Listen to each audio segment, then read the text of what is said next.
Qual foi a crise de Lutero? Ele se tornou professor de Bíblia. Ele foi ler.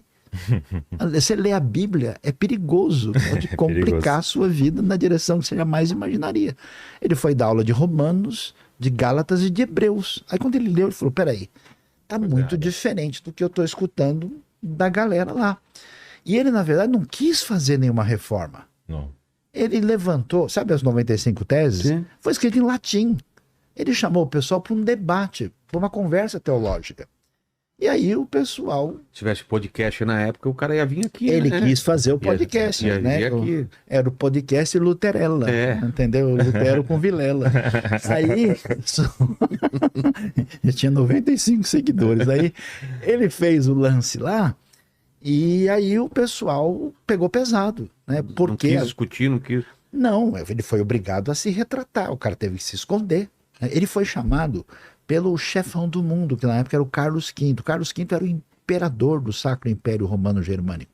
Ele foi chamado para uma cidade chamada Worms, né? E a dieta de Worms, ele vai dizer a famosa frase: Hier stehe ich kann nicht andermals. Aqui eu permaneço e eu não volto mais atrás. Né? Você sabe no original, né? E aí ele foi pressionado, né? Porque o Carlos V era o rei de Espanha e imperador do Sacro Império Romano Germânico. Então o Lutero tentou falar o seguinte, olha, vamos ver o que a gente faz para melhorar. Então, o Lutero saiu da igreja e criou a igreja dele. Não, ele foi saído. Até hoje, você vai para a Alemanha, não existe igreja luterana.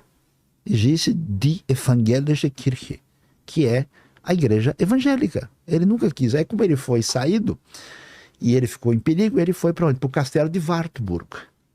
E lá ele ficou de dezembro de 1521 até março de 1522 e traduziu o Novo Testamento para o alemão. E aí sim, a gente tem uma coisa nova.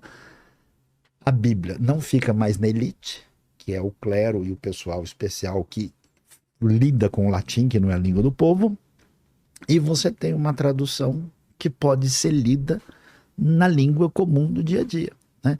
Agora, por que tem tanta igreja? Porque o movimento de reação ao tipo de proposta do fim da Idade Média surge em um monte de lugar. Não foi que os caras combinaram.